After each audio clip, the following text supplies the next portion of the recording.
Well, good morning, all you moonlights. It's the 24th of April in 2023, and this is your moon powered astrologer, Claudia Thompson, tuning you into the moon and some other things this week. So, how's everybody doing in the aftermath of this eclipse? I know I feel like I'm going at two different speeds with the Aries eclipse energy bathing the earth in a sheath of Aries energy, very Martian month. First eclipse, solar eclipse, will be in Aries, has been in Aries, and the second lunar eclipse will be in Scorpio, both Mars ruled. So there's that going on. And then there's Mercury retrograde in Taurus, which is saying slow down, be thorough. So we're going to begin by dropping into our hearts. And if you are here with me on the live stream, please check in the comments. Let me know you're here. And if you are watching me on the replay on YouTube or Facebook, then let me know that as well. I love hearing from you. And I really, I was talking to my beautiful co-host, Debbie, about something that's more interactive, because I feel like Facebook is just a blip on the screen, it seems to be, where I don't get many comments. I want to know what benefits you, what lifts you up and informs you and helps you navigate through these wild waters of this new world we're creating. If you'd like to book a session, note the link that goes along on the crawl.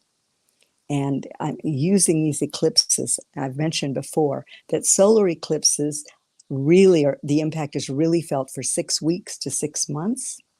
And then the imprint moves out and unfolds for 19 years in the case of a solar eclipse and 18 years in the case of a lunar eclipse. These are incredible portals of potential and possibility. So you want to maximize your ability to tap into these energies. Right now, put your feet on the floor. Feel your hip bones supported by the chair, the surface that you're sitting on. And begin to be aware of your breath as it comes and goes. In through the nose, out through the mouth. Beautiful, deep cleansing breaths. Welcome the prana, the life force from source. You know, there are people on the planet in the East, and we are supposedly moving toward this as we become more hyper-conscious human beings, toward breatharians. Breatharians don't even need food. They get everything they need from this life force from source. Every breath is a gift. So breathe that gift in now. Feel your feet. Feel the energy of the earth moving up through your body. And feel those trillions of cells enlivened, dancing as they get this beautiful dose of prana with every breath. And now on the next breath, be sure your belly is moving, that your lungs are filling, that the breath is reaching all the way to your fingertips and the top of your head, where a column of white light now comes down through your crown chakra. And on the exhalation, this beautiful white light cleanses any negativity and removes any distractions that prevent you from being here in this moment, the present moment, the only point of power.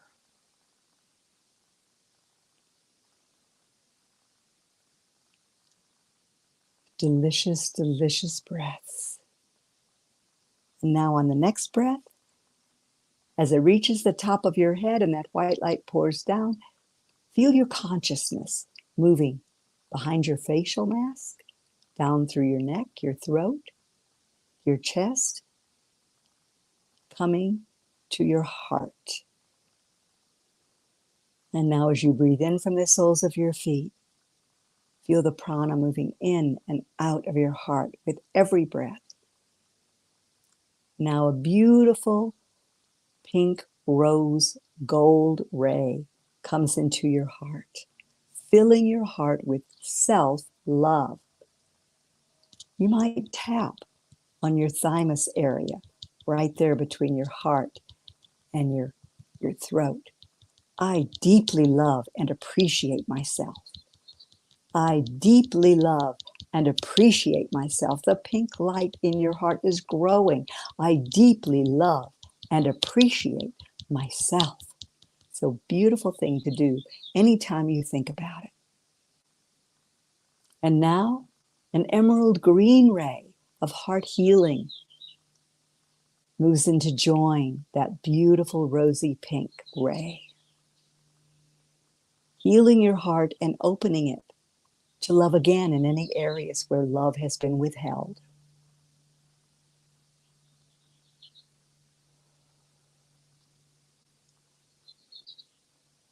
And when you feel complete and your heart is open, feel that energy, beautiful pink and green rays move out through your skin to fill your auric field. 3 feet above, below, side to side. And now that moves out to fill the room you are in with love.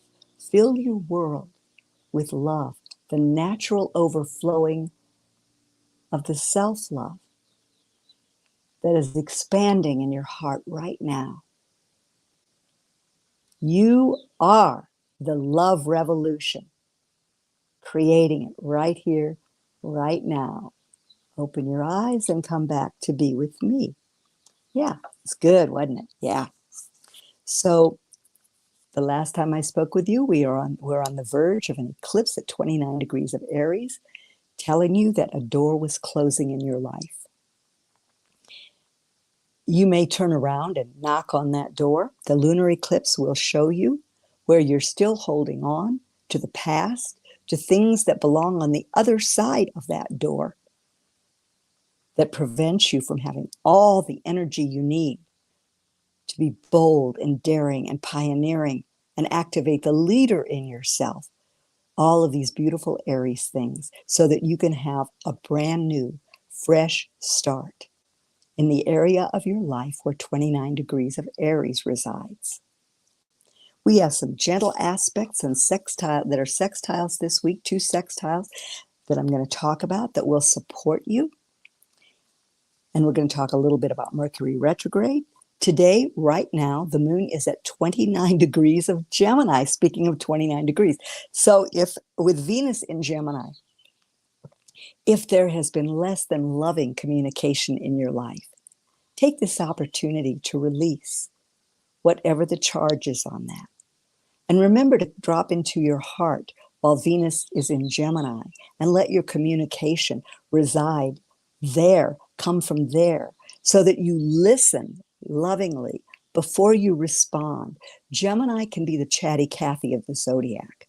And it can just go on, not really interacting, not really seeing, feeling. Is that love connection there in my communication? What can I learn about this person if I listen? Fundamental to healthy relationships, right? So at 11:58 a.m. this morning, not too far from now, Pacific Daylight Time, the moon will move into its home sign of Cancer. And we are urged to look at home and family. Is our well filled to overflowing so that people draw from our overflow and do not deplete us? And many of you are awakening more and more to a level of your empathic abilities than ever before. So it's really, really important that you fill your well and that you be present. That to-do list, that's one of the old paradigms, is kind of counterintuitive to you being able to be in the present moment. And Mercury in Taurus will demand that you slow down, savor life, and look at how you use your mind. Is it just the monkey mind running all the time? Taurus is ruled by Venus. Venus is in Gemini right now. So we enter this week in the crescent phase of the moon. And the crescent phase of the moon is the phase where we get our resources together. So you're asked to look at all of the bold and daring ideas that came forth while the sun was in Aries and the lunar cycle was in Aries. 2 new moons in Aries, 2 consecutive new moons, one at 0 degrees of initiation. And Taurus, Mercury in Taurus, look at it as a gift to ask you to be more thoughtful, to focus, because in Aries, the ideas can just come rushing through. But what wagon are you going to hitch your star to and your energy? And this is what this cycle, now that the sun's in Taurus, is asking you to do. So with the moon coming out of Gemini, let's talk a bit about that Mercury retrograde. Began on Friday, the 21st, and it's going to go until the 14th of May. It will move from 15 degrees, where it currently is, to 5 degrees in its journey, with a 2-week shadow period on either side of the dates that I just mentioned. So Mercury rules all systems of communication, from technology to talking to thinking, all forms of communication. Your words have power. And if you can harness Venus behind this power, then wow, the power really, really goes deeper and higher. Good morning. I see someone checked in. I am on my phone and I am hoping that you can all hear me. I apologize for the past 2 weeks of my iPad malfunction. I'm going to get a new phone this week. Yeah, excited about that. To just cut all this out, vocally. Taurus rules the throat and the voice. So sing, and be aware of the tenor of your voice. Honey catches far more flies than vinegar. I'm sure you've heard that. So this is one of the things that you're being asked to slow down and be deliberate as we move forward into the incredible energy that was unleashed by this eclipse and the one coming.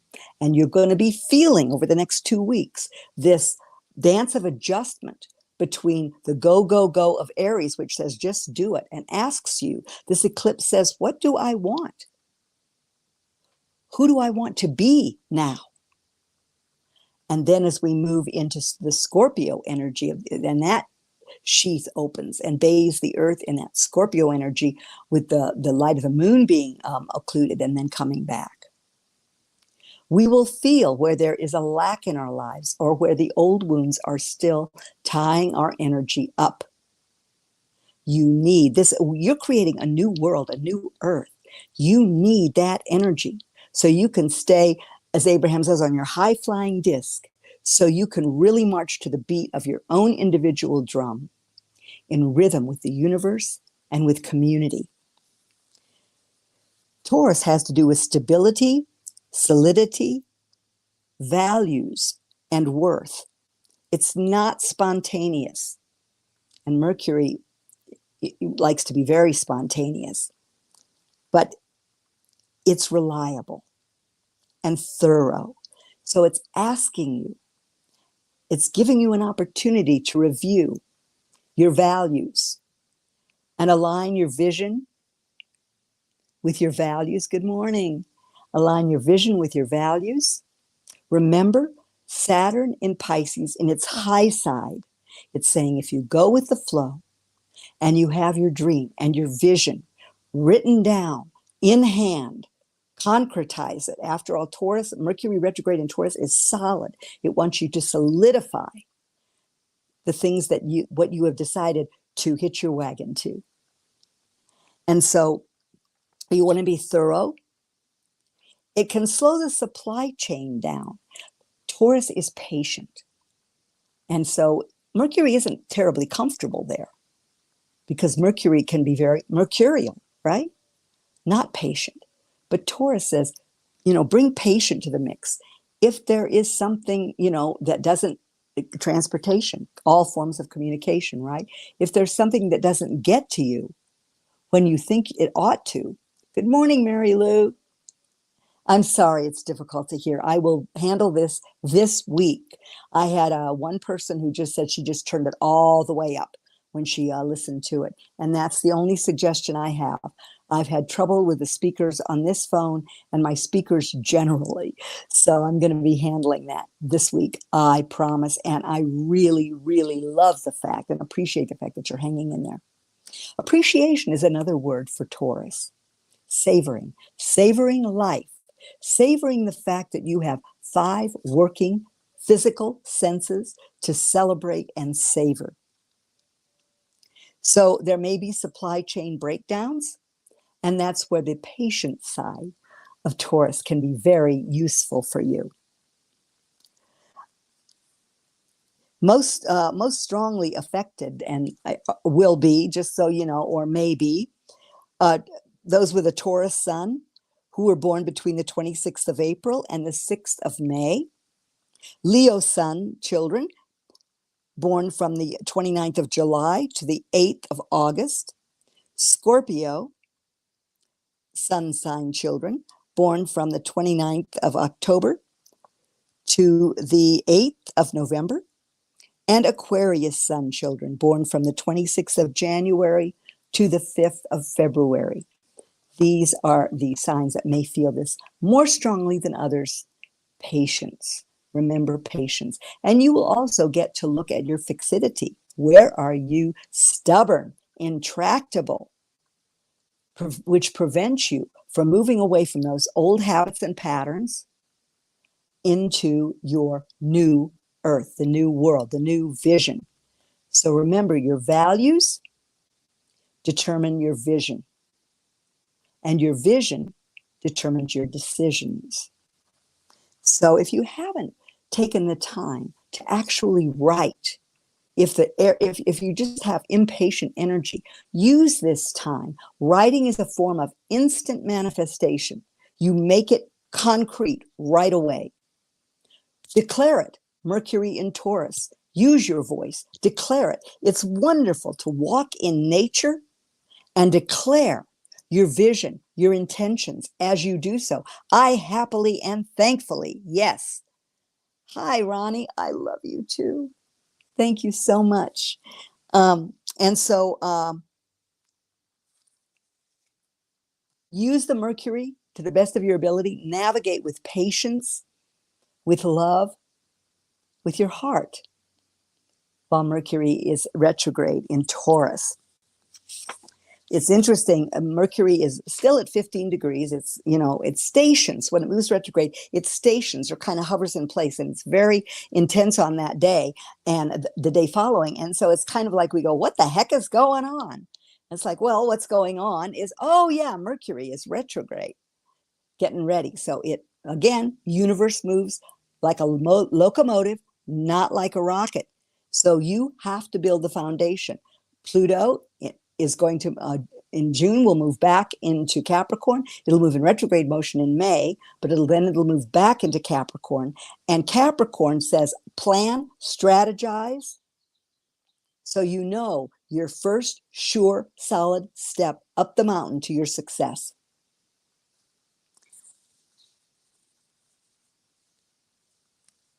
So the eclipse is going to be at 15 degrees. Good morning. And so as the eclipse is at 15 degrees, it's going to be opposite where Mercury is turning in retrograde motion. So watch for the messages. Taurus is very intuitive energy, but it tells you that you have to slow down and take note. And you may find that ahas are coming fast and furiously at times. But Taurus says you have the time to take a breath, write it down, make note of it, because the veils are thinner and your guides really have things to help you out with. And possibly even the galactics, those of you that are in touch with the galactics, they're very strong right now. And they have a lot of guidance for you. So, it's interesting when we look at the sky. Wednesday, the moon continues in Cancer. Tuesday, Wednesday. And I want to mention, when you look at the current chart, and one of the things I'm affirming, and if there are people out there who can help me, either with equipment or with some knowledge of how to put a chart up, because this chart right now is amazing. We've got Chiron, Jupiter in Aries, the Sun, Vesta, the North Node, Mercury retrograde, Uranus,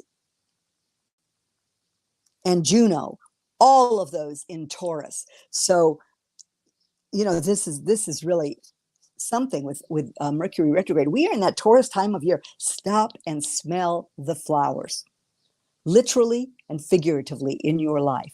Be sure you get out in nature. We are disconnected. We are biologically dysfunctional right now because of our disconnect from nature. And, I listen to Dr. Zach Bush. I really highly recommend him. He puts things together in a perspective that takes everything in, from Earth to the fact that we are becoming transcendent galactic humans, or hyperconscious humans, as he calls it.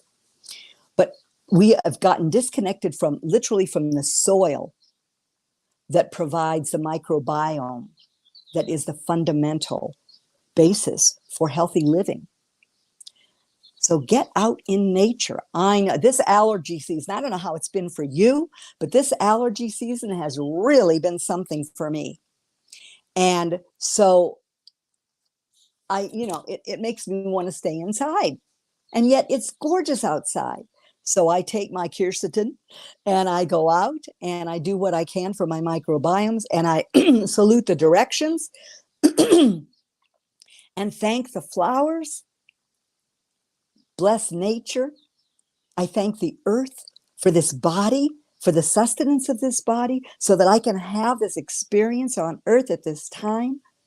Walk in gratitude. It's the fertile soil in which you will thrive and all of your intentions will flourish.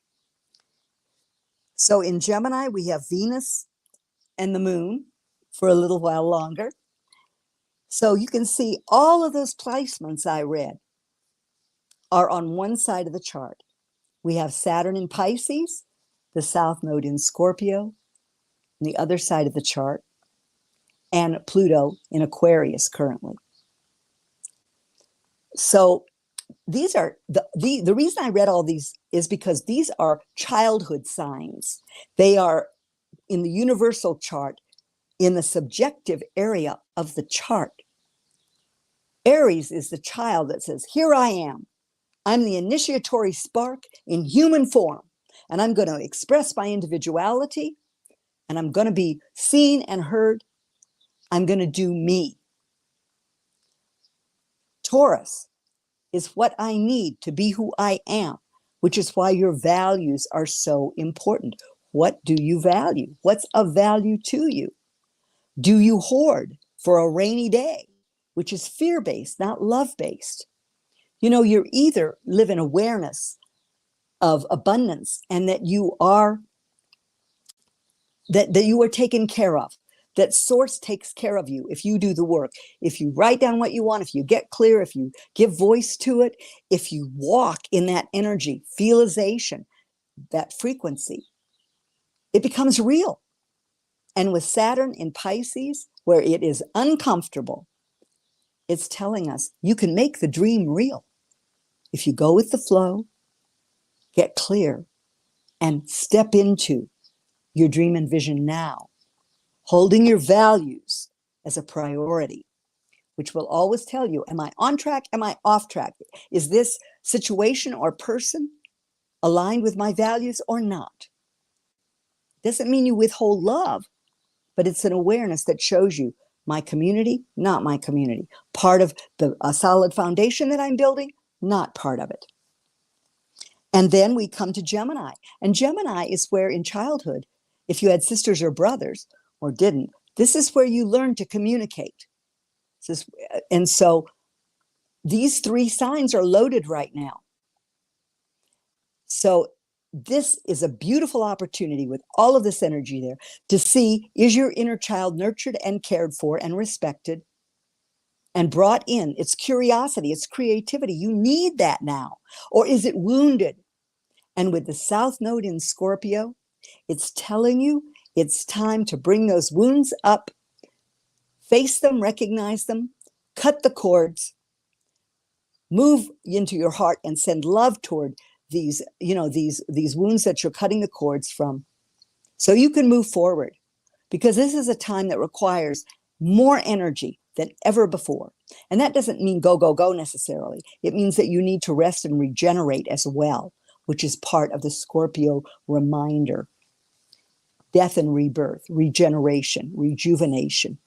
These are all things that come under the sign of Scorpio. So be sure that your inner child is in the mix. Your inner child had the ability to look at things with fresh eyes. Do you look at things with fresh eyes every day? When you meet someone, perhaps there's someone in your atmosphere that you have to deal with on a daily basis, or that you do deal with on a daily basis, and it's not real copacetic. It's not real easy. So that's a teacher learning situation for one thing. Can you keep your heart open? Can you bring your inner child? Your inner child may be sitting there with clenched fists. That's where the Divine Mother within you comes in. The Venus aspect coming in, talking to you, saying, everything's okay. We can just drop into our heart. I gotcha. And we can just listen. We don't have to engage combatively. We can just listen. So do not, let's see. As we come to Wednesday, as I mentioned, the moon is still in Cancer, but when we get to Thursday at 11:29 p.m. Pacific Daylight Time, so if you're in another time zone moving eastward or farther, you need to adjust that for your time zone, because you could end up, at any rate, when you wake up in the morning on on Friday, the moon will be in Leo, and that is passionate, heart-centered, generous. The challenge with Leo is the agenda.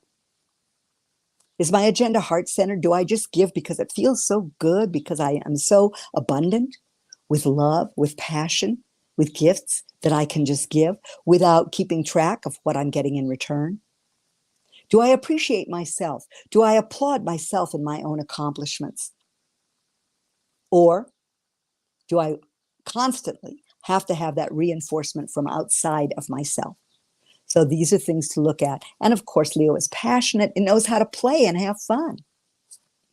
So cultivate those things when the moon is in Leo. On Thursday, we move into the first quarter phase at 2:19 p.m. Pacific Daylight Time. And so that's the time when you take action on your intentions. So the new moon, you get your intentions in order, 3 to 4 of them at the most, but very, very carefully crafted, because you are using this Aries eclipse energy in addition to the energy of a new cycle. And then you get your resources in order, and you look at where, during this crescent phase, look at where you struggle to move away from the inertia of the past. And that's part of what Mercury in Taurus will show you. Where am I dug in? Where am I stubborn? Where am I inflexible? With Saturn in Pisces, Pisces is mutable or changeable water energy. And so it can wear us down over time with lessons. It can also ask us what we can release that will help us go with the flow so we can make our dream real. So by the first quarter phase, where you've gotten what you need together, mentally, spiritually, emotionally, physically, to take a step in the direction of each of your intentions. And when you do your intention setting, put 3 action steps under each intention. And if you can, calendar, commit to when you're going to do that, when you're going to step out and take action. Because when the first quarter phase comes, half of the cycle, half of the waxing, outward, active, growing, building energy is over. And you have one more week in that before the lunar eclipse comes. So taking an action on each of your intentions, doing your feelization with, especially now that Saturn's in Pisces, it's so important. It can overcome the depression that can come with Saturn. It can come, with it can help so much. It fast tracks your intentions. So writing, visualization, that picture that you step into and feel that frequency, 17 seconds with each intention. When you hold that feeling, begins the manifestation process. And then if you can walk in that feeling, this is what's happening. That door closed. I'm living, I may be living in some of what that door is closing on, but I'm walking forward. I'm moving forward. And then Friday, the moon remains in Leo. And so playful reminds us as we move into the weekend to be playful, to be creative, to unleash our creative self-expression, put some passion. What are we passionate about? What do we enjoy? That's a wonderful exercise to write. I enjoy, I enjoy, I enjoy. Joy is the clearest evidence of the presence of spirit. So engage with that. Well, and the heart drop. See how often you could just be in your heart when you're having conversations as you go through your day. You'll see that the world looks different when you see it through your heart from that perspective. And on Saturday at 11:59 a.m., the moon moves into workaholic Virgo. But the high side of that is looking at the playful, creative expression that came forth in Leo and looking at how you could put that into a framework of work as love made visible. How is your eclipse intention going to benefit the greater good? How can it be of service? That's what Virgo asks. And, you might find that the workaholic in you wants to work through the weekend, but Virgo is about physical health. And with Saturn and Pisces now opposing Virgo, you might take time to just check in with your spiritual, mental, emotional well-being and your physical health. Perhaps with these eclipse energies and the sun now in Taurus, you need more rest. Virgo is an earth sign, so it also reminds you to connect with the source of your sustenance as a physical being. So we'll be starting next week with the moon in Virgo, and then we'll be moving into the gibbous phase prior to this eclipse, and I'll be talking more about that then. And of course, May Day will kick off the week. That's a time when the fertility of the earth is celebrated. Interesting that on the 5th, is when the eclipse is going to be. So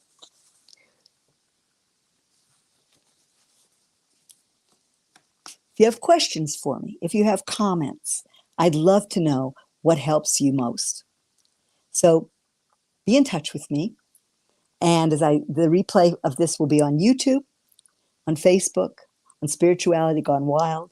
I'm so grateful always to my co-host, Debbie. She's behind the scenes, moving the things that help make this work. I just need to get a piece of equipment that functions better for me and for all of you, because these are such important times.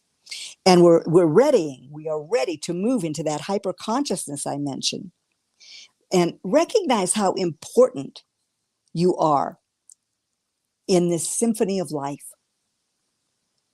You're part, an intrinsic and very important part of this web of new earth that's coming. You're an important element in the biodiversity of earth. And I want to mention, that we have some supportive aspects this week. So today we have a sextile, and a trine is like a triangulation between planets in two signs. And it's in harmony because it's in the same element. But a sextile is in the same gender, masculine, feminine, masculine, feminine. That's the way the zodiac goes all the way around. So the masculine can be very aggressive.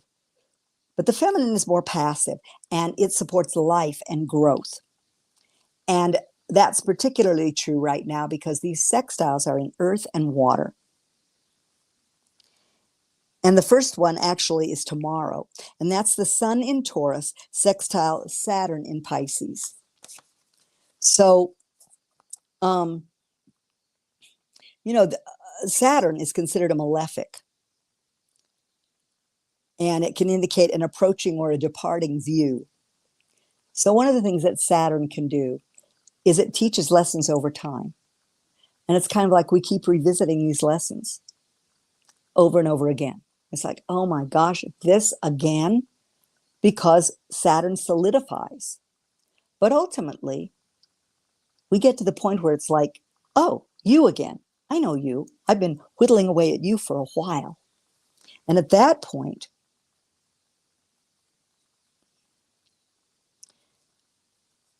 because it's in Pisces, Saturn's showing a gentler side. So it has to do with endings. And Saturn is telling us, the sun's lighting up the fact that you can't go back the way you came. The door is closed. And Saturn teaches via challenges and tests and tedium. So, it's like repetition ad nauseum. But, so when you go, oh my gosh, not again, here you are again, you'll get to the point where it's like, And Saturn ultimately says, let's build something. I'll pay you back for hard work if you build something. So what do I want to build? Allow the sun, sextile, Saturn, to help you decide what you want to build. You don't have to rush this process, but you do want to get on it. You do want to step into this burst of energy that was unleashed, that's going to spin out for 6 weeks, 6 months, and then the imprint with a solar eclipse is 19 years. And if you start tracking this through your life, you'll see how true and relevant that is. And then on Friday, Mars will sextile Uranus. And so Uranus is the revolutionary. It upsets the apple cart. It wipes the chess pieces off the game board. And so with this sextile, though, it switches the complexion of Uranus from revolutionary to revelatory. Remember, Uranus is the great awakener. And so Mars is charging that awakening. What are my priorities? What do I want to initiate? Where do I need to be more of the leader in my own life, willing to take my part in the responsibility for my vision? And in this case, Uranus is a supportive force. Mars' job is to get you what you want. Mars is right now in Cancer, and that's where it is considered to be in its fall, in the sign of the moon. So it's more timid when Mars is in Cancer. And if you remember, the sign of Cancer is symbolized by the crab. So the crab kind of skitters sideways. It's timid.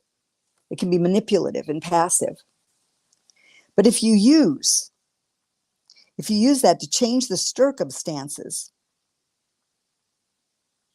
when the rug gets pulled out from under you in some way, especially home and family, self-nurturing, the inner child, the divine mother within you, all of those things that Cancer represents, tells you to really honor your lunar nature. And if you do that, you'll find that some of your awakenings with this aspect are much more gentle. Your story is important. You are important. Do not minimize the part that you play. Nobody can do you in this web of life, in this magnificent divine puzzle that's coming together to indicate the picture and the reality of a new world that benefits everyone. Hello. And so remember how important you are. The vision that you're creating is very important. The community that you are going to create or are creating is very important. Every individual, your unique gifts, what do you bring to the table? With all the energy in Aries and Taurus and Gemini, it's telling you to dare to be you, to be the best you can be, and to really be compassionate for yourself, especially with Taurus, with Mars in Cancer, compassion, Saturn in Pisces, compassion, Mercury retrograde in Taurus, compassion. Have compassion for yourself. Have compassion for these times. And know that the game, whatever game it was, the way it was played, the content of it is gone. The door is closed in the area where 29 degrees of Pisces, unleashed energy in your chart. May take a little while to see, or to effectively take the actions that are called for as that door has closed. The opposite of Aries is justice, fairness, grace. These are the things that you want in the situations in your life. They balance. That's the balance for the Aries energy of this is what I want. This is who I want to be. This is what I'm putting forth right now.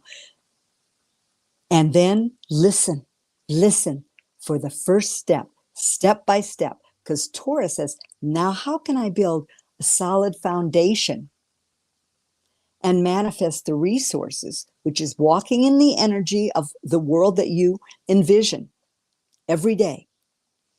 Allow yourself to feel that, to have that inner smile, to have an open heart, because you are such an important piece. You are a light worker. You are a transcendent galactic human, multidimensional, uniquely gifted to be on the planet at this time. I look forward to seeing you next week. I'm grateful for you. I'm very, very grateful for you. I appreciate you so much. And I love you to the moon and way beyond. Have a beautiful week.